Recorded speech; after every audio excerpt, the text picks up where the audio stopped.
but we have like a little road show going on. And when Arlen reached out to me and expressed interest in doing a demo, I was happy to do so. So Dennis Gannon has been our culinary service director for over 2 years at CareOne. We consider him a master of kosher cookery in partnership with the Huff K RCBC. Rabbi Shapiro oversees the entire kosher cooking aspect of it. We also have Brian Hyman. He actually supervises. He's our mashkia here at CareOne at Teaneck. So we're very happy that he was responsible for making sure all of this was cleaned properly. And he educated me a little bit on asparagus and other types of vegetables, but we appreciate his expertise. So what we're going to be cooking, actually, I just want to talk to you a little bit more about Dennis. Dennis actually has about 25 years experience. He and I are both Johnson & Wales graduates. He and I both actually have experience in kosher cooking. So this is near and dear to my heart. The reason also this is near and dear to my heart is that I am also a vegan. And what we talked a little bit about is I have a parv diet. I was trying to be a little funny, so hopefully that's funny.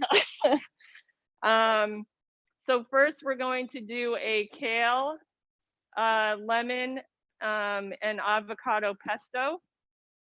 So this recipe can either be served hot or cold. I actually kind of like it when we first cook it, we serve it hot, and then anything left over, you can add some little touches of a little bit of extra oil and also some mint to it, and you can make a pasta salad out of it. So there's lots of amazing things. This dish is very versatile, and it also is very easy. So first, we're going to pit the avocados. We're going to be making the pesto in a simple blender. And you can also utilize a food processor if you'd like. But it's very simple to pit an avocado. So what you're going to do is, and we're not, yeah, so what we're going to do is we cut it in half.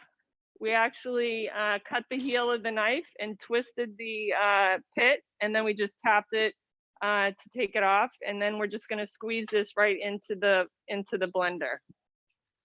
Or I squeeze it, and Dennis actually does the neat part of it. You could spoon it as well. So we're going to do that twice. We're also going to squeeze some lime juice in there.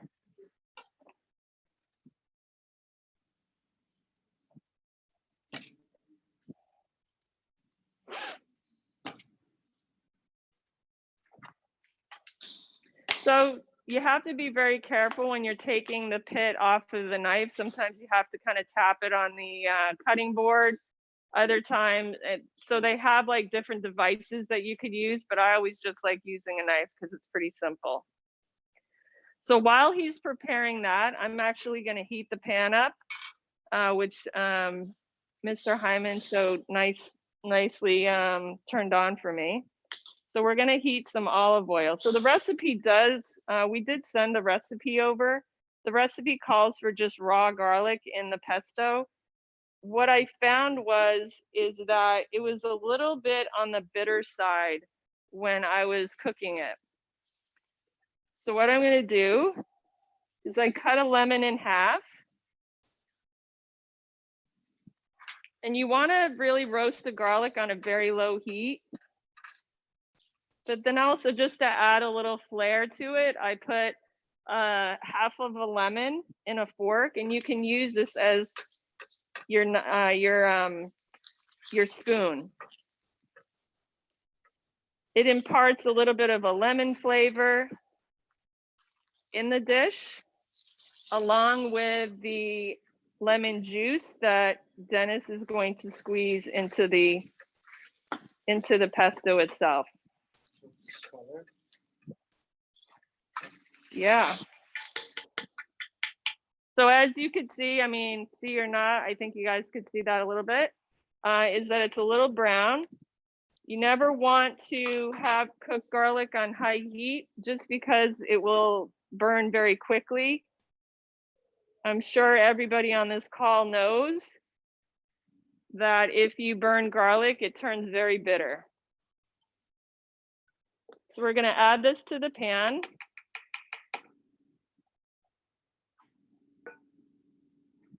A little bit of water that we use to cook the pasta. Right, so we're going to put the kale in. Baby kale. We put some lemon juice in there. We're going to lid that. We're going to take the top. A lot of the blenders have your top that you could just take it off because we want to make this like a medium consistency. We're going to add some oil to this. We're going to turn it on.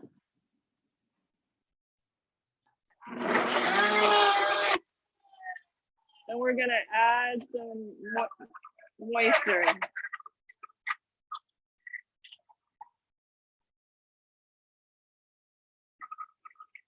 You need more? So you got to play this by ear.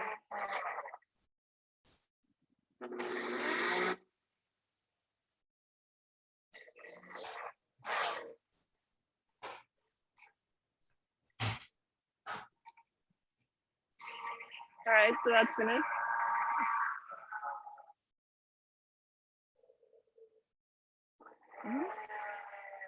Okay. Dennis is very regimented in his cooking process. He follows the rules of the blender. So this is a nice consistency. It's medium consistency. So we heated this pan up. I like to add a little bit more oil just because when you put the pesto in, that's a little on the thicker side. Actually, in the asparagus and the tomatoes. So I'm going to add the tomatoes and also the asparagus. That's going to cook a little bit. When it's almost done, I'm actually going to add just a little bit more garlic because I love that.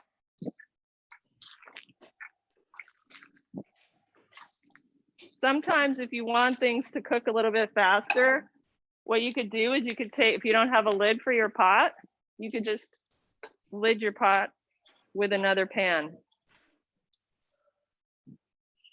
Does anybody have any questions so far about the process of making the pesto in the blender?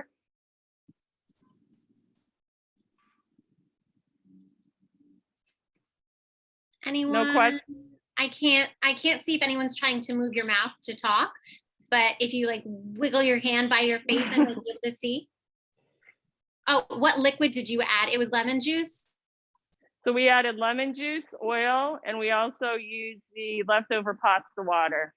The reason why we do the pasta water, there's a little salt in there when we're cooking the pasta, and there's starch in there as well, so it kind of binds everything together, and that's where it makes it look nice and creamy. Thick, you keep it thick. If you like it thinner, you just add a little bit more. Right, it depends on the consistency you want.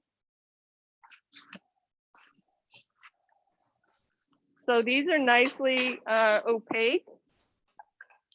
So what we're going to do is we're going to add the pesto.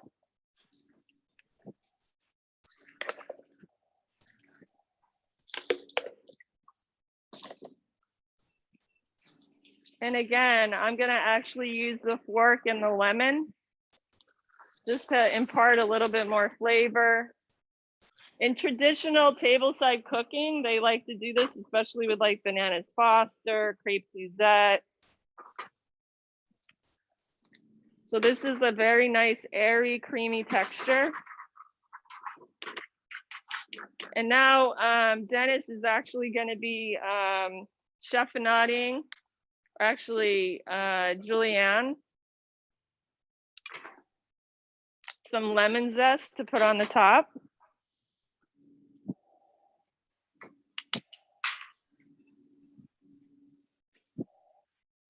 We're going to add some pasta. Can you get that? And this. Yeah.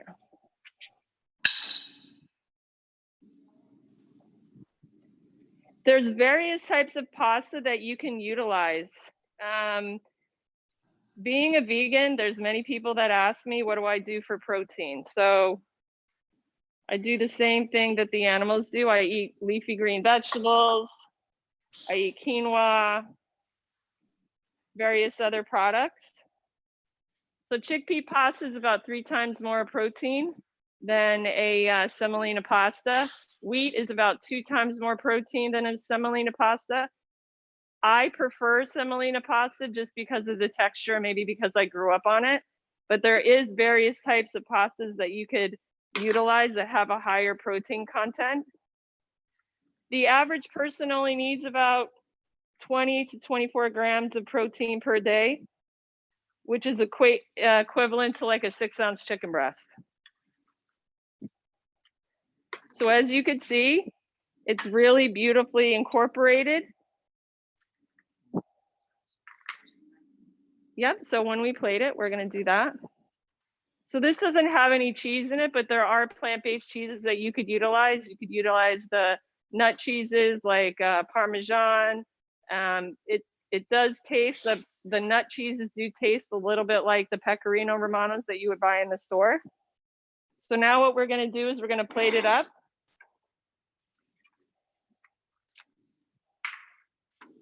We served this dish today for lunch. It went over very well. I used a little radicchio, which I'm going to use now. So because you don't have the speaker part of the headphone, we can't hear you. Right. So this recipe is actually available today with our residents, for our residents. So Dennis actually created a really nice radicchio cup.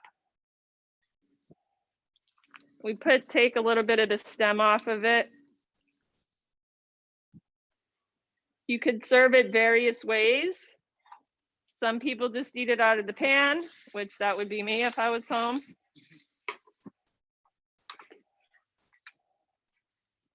And then you just spoon it into the plate. And radicchio is pretty universal. When radicchio heats up, it actually is a very nice flavor. It's like a little peppery taste, kind of like arugula. So again, you can either serve this hot or cold.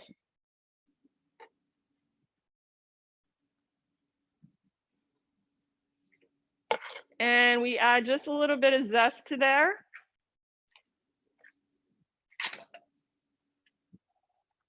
And also, we have a tad bit of crushed red pepper. Now on the recipe that you guys received, it says jalapeno pepper. You can use this interchangeably with just regular crushed red pepper. Jalapeno pepper has a little bit more of a smoky taste to it, kind of like a paprika. That's why I like to use like different ingredients occasionally. So all of these recipes that we have, these vegan plant-based recipes, are going to be available on our CareOne website. I wanted also to introduce CareOne at Teaneck, because as you know, we are a block kosher facility that's supervised by the RCBC and HuffK. Correct. Okay, I'm trying to get it straight with who represents who. So we're very, very impressed with the fact that Dennis had so much extensive experience in culinary services. He's really bringing up the quality of food and more choices to our residents at CareOne at Teaneck. We probably have a few plant-based recipes that are coming forth that are going to be, as always available to our residents. We have subacute care and also long-term care and respite care. We are a 5-star under the CMS guidelines. And we also have an extensive infection control, deficiency-free infection control surveys for our COVID. We are COVID capable facility. So we do have one of our patients here that hopefully she'll want to try this after the demonstration is over, but we wanted to open it up to any questions that you might have with plant-based diet or the recipe itself. All right, let's see if I can unmute everyone. Anyone have some questions? about the contents of the recipe. Anne, go ahead. Let's kick it off. Don't you normally, when you're making that, put cream? Because when I order pesto sauce in the restaurant, it's so creamy and I don't like that because I don't like to use cream. Do people usually use that? So pesto, well, as you see, this looks really creamy because the avocado, when you're whipping it up, it does look creamy. Right. So yeah, it adds a really great body to it, as Dennis just said, with the kale. So traditionally, pesto does not have cream in it. It only has Parmesan cheese, pine nuts, garlic, basil, and parsley. So it only has those 5 ingredients. And they have oil too to bind it and to incorporate everything together. Okay. But then there are recipes that include like a pesto cream pasta, but traditionally pesto does not have cream in it. Okay, thank you. It makes me feel better. But there is cheese in it. There is Parmesan cheese, but this variation is 100% vegan, plant-based. Yeah, There's no, I like this version. Also, there were no pine nuts, correct?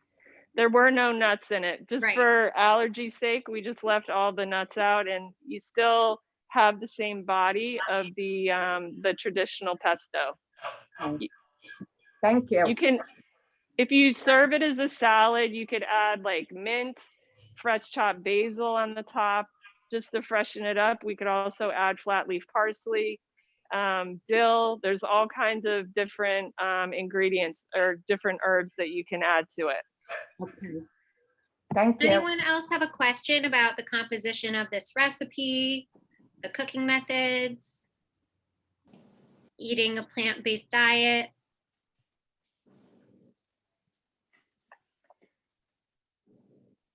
I have a question. No. For everyone. Oh, yeah, go Sure. ahead. Anyone else? Just me? Who here likes pesto? Oh yeah, pesto's amazing. Yeah, I love pesto, but it makes me so sick. Vegan. So about 4 months ago, I made myself some pesto. And for a week after, I was so sick and I couldn't figure out what was going on. And apparently there is like a very, very small percentage of human beings who get a reaction to pine nuts called pine nut mouth. Oh my God. And You of had course, I would get allergic to pine nuts. pine nut mouth, which is a bad taste in your mouth that doesn't go away for a long time. Wow. So, and from that point on, I've stopped eating pesto, but I am very grateful that now I have a different way to eat a food that I like so much. There's a multitude of variations that you could utilize. You could put tomatoes, sun-dried tomatoes. We could have actually blended everything within this pesto to have all of the vegetables incorporated. So it's really kind of up to your palate and what you desire. I've used walnuts on an occasion, but then again, there's also lots of nut allergies. So I kind of made it as parve as possible per se. So as plain as possible, but still having the amazing flavor of the garlic, the lemon, the jalapeno pepper, which we substituted the crushed red pepper. So all of these recipes are going to be available on care-one.com. I know that Arlen sent you all the recipes. So if you ever have any questions about plant-based cookery, hopefully we'll be opening a blog soon within our website. So if anybody has questions, we also, Dennis and I, look forward to coming in person to do a demonstration so you could actually smell it, taste it. And so we'll keep in touch with everybody to make sure that we could do that sooner than later. I see that we had one more question. Anne, go ahead, love. How do you know how to pick out avocados? How do you pick a good avocado? That's a really good question. Because either when I pick it out, it's either too soft, too hard, and then when I open it, it's brown inside.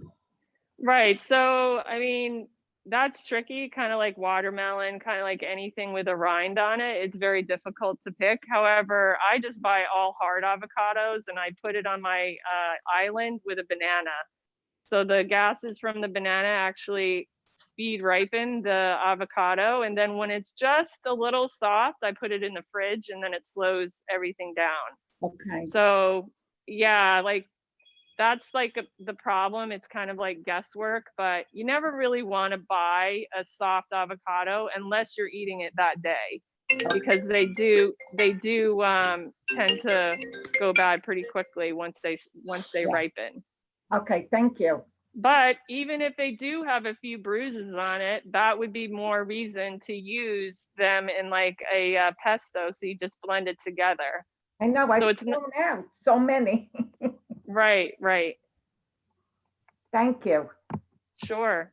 So if you do this recipe and you put it in and you want to do it for later, what you would do is you would line, after you put the ingredients or the pesto within the plastic or the container that you're storing it in, you would then try to take all the air out of it. So you could put a piece of plastic wrap on top and just push it around the top and then lid it.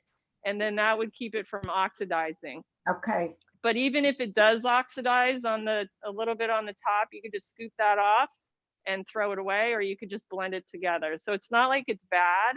It's just like a banana. Everything, those types of vegetables oxidize. thank you. I'm gonna start calling on people. Ruben, I feel like I haven't seen you in so long. How are you? Do you have any questions, Ruben? Yes, when are we gonna start? Is this available on tape? I didn't hear you. Machine going off on the next you want- terrace. Okay. I'll interrupt Does she want to try this? You guys want to try a little sample? Want to try? Oh, we have a guest eater. I also We want to do. shout out to Kathleen Wall. Kathleen, oh my gosh, I'm so happy to see you. It has been too long.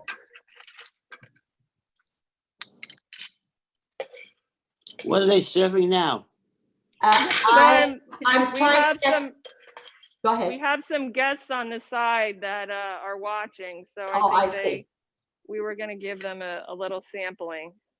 Oh, Kathleen, how are Kath- you? I'm very well, thank you. I had hip surgery, so that's why I'm not. Actually, we'll I'm do upset. this one. But Give her a I'm little bit more. trying to work this on the computer with the camera, and I'm not sure I'm doing it right. Well, My if your iPad- first iPad- device, Can you hear me? yeah. Oh, okay. My iPad is fine, but the computer, I just got a camera. Ah. Not 100% sure how to use it. So I guess I'm on. Well, you're on, it looks like in two places. Maybe put her at the I have my table. iPad here. I have my iPad over here. You Got could it. I think unmute it. I could take whatever these you're out. looking at right in front of you, if that's the computer, That's the computer. then Mhm. loud and clear. Okay, great. Good Okay, picture. I'm glad. I'll be joining soon at 9 o'clock. Okay, all right. I was up at the JCC today at the aquatics. It's wonderful. I'm so glad. Yes, it's great. Okay, good to see you. You Okay. too. Bye-bye, everybody. Bye. So I think we're gonna need a description of what this dish tastes like. So the description is, it's a creamy, there's creamy, garlicky, Avocado. fresh. Kale. Yeah, I'm trying to describe it. I'm not really, I mean, is deliciousness a good explanation? Creamy, garlicky, fresh deliciousness. I think you're gonna be in charge of the narration when we come to the JCC. It would- All right, raise your So hand if this is something you think you could make. Clara, do you think you could cook this? Barbara, do you think you could cook this? Missed the beginning, so I don't know. I'm sure you all can cook this. Barbara, I know you could do this. I can't chop things and I could do this. Right. And I burn myself a lot, but I could still do this. And sometimes I burn pasta, but I could still probably do this. I don't know how good it would taste. Can we hear from one of the residents, what they think of it? So System and everything, basically, all your visa can you plaza. talk, they want to hear from you to see. I want to hear from it. Absolutely. So Vivian just tried the sample. He just Yeah, made it. absolutely. You wanna It let was, them know? Go Hi. ahead, Vivian. Hi, everyone. Yeah, it was really, really delicious. It's like a lot of avocado, which I love, and very creamy. Yeah, I really liked it.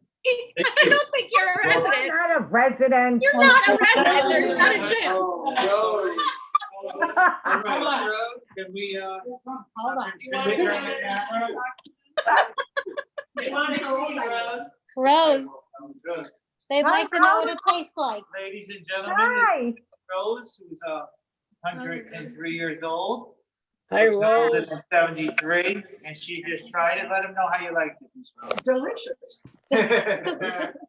One word. She One said word. delicious. all you need. One word, delicious. Thank you. That was great. Thank you, Rose. Thank you, Rose. Thank you. Welcome. You're welcome. My pleasure. Thank you. I don't think you can get a much better review than that. Rose, our 103-year-old resident, loves it. It's Wow. delicious. That was so great.